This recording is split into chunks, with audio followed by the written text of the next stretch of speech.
Hello Virgo! Thank you sa mga bagong Virgo na nag-subscribe and sa mga natutuwa or nakaka-resonate siguro sa mga nag-like or subscribe. Thank you in advance. Virgo, heto, reading tayo for today. Stop, drop, and ground. Okay. So, slow down. Shift the way to new potential. Okay. So, Virgo, yung current, alamin natin ang current situation mo. Virgo. Current situation po ni Virgo. Current situation po ni Virgo. Okay. Current situation po ni Virgo. Okay. Virgo, Four of Swords.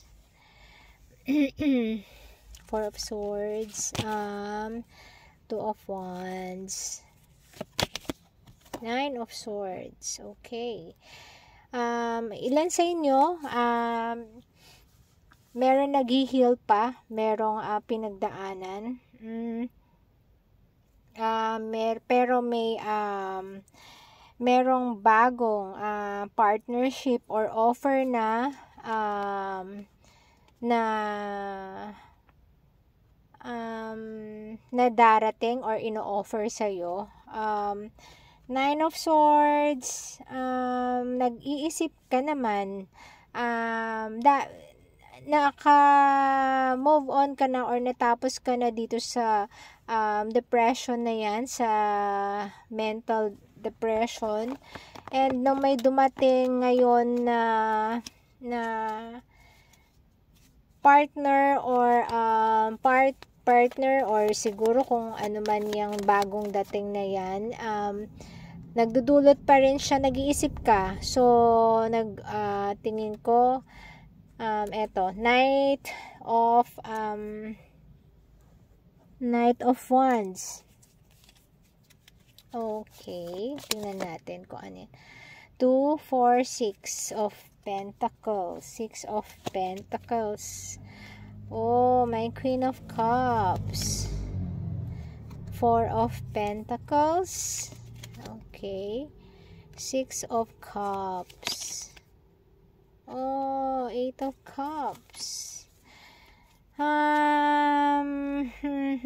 Virgo. Virgo, meron kang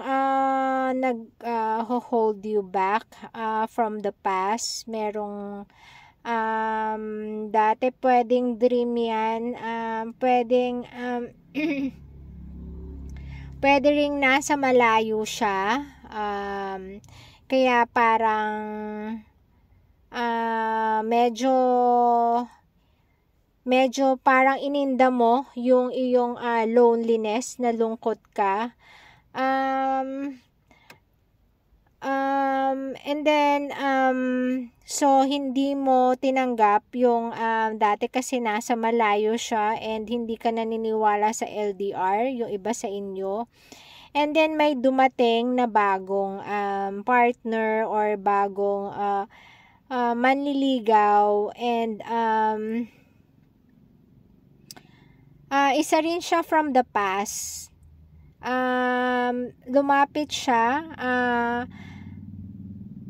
Lumalapit siya sa ngayon. Yan yung current mo. Meron siya sa ngayon.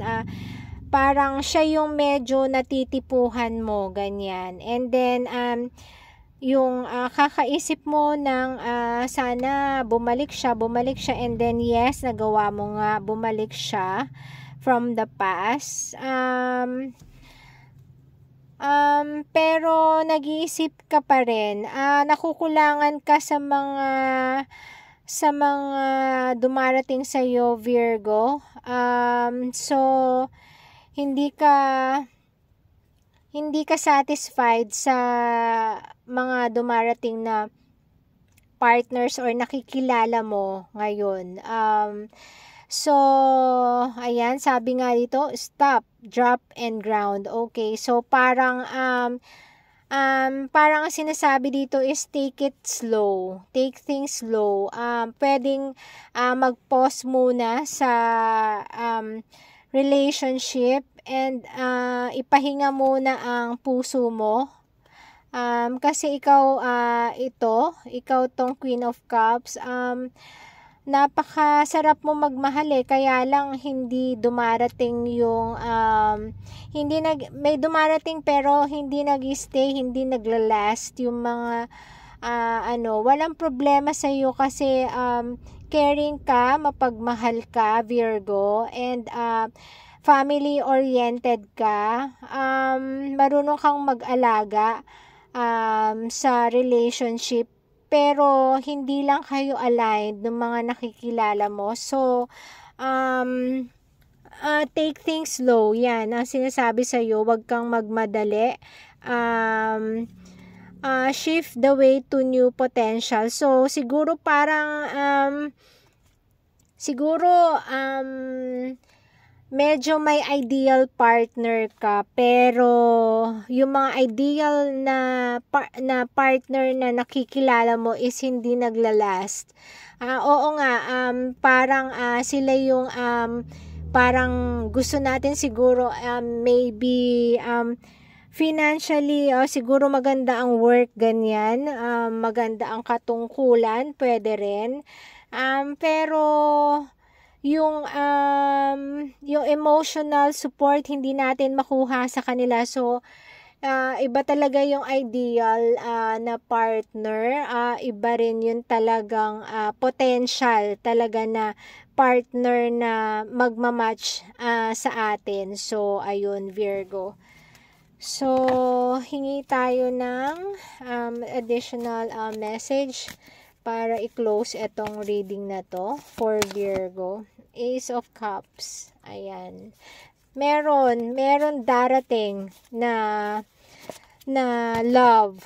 Five of Pentacles. Five of Pentacles. The Empress. Ayan. Five of Pentacles, meron na namang darating Virgo.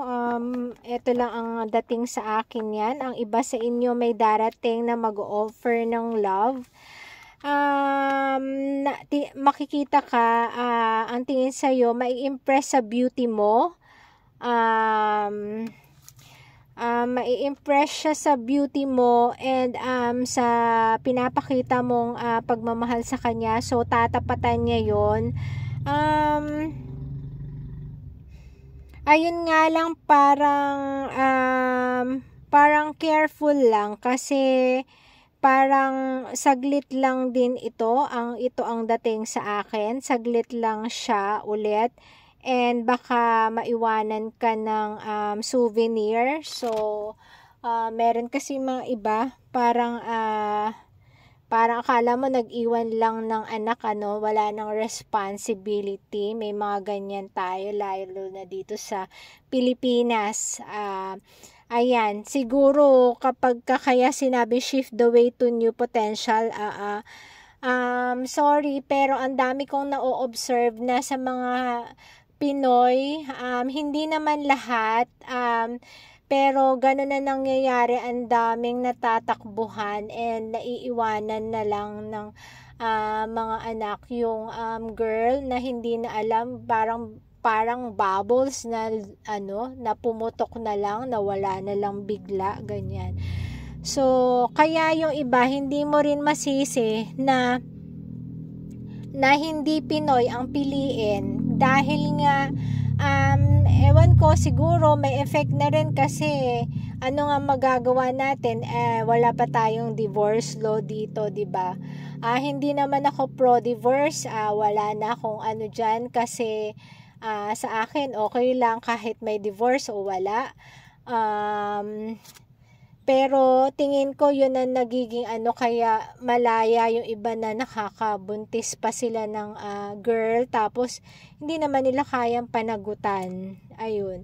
So, wag mo ilagay yung sarili mo sa alanganin. Yun ang tingin kong message dito. Slow down. kilalanin mo munang mabuti, and if siguro kung may sa tabi-tabi dyan, baka may farm, pwede rin. Baka naman dun ang swerte mo, tingin ko, ang iba sa inyo, or ang iba naman sa inyo, parang mas maganda na maging single muna. And if ever may dumating, kilatisin muna. So, hayun muna, Virgo, and take care po.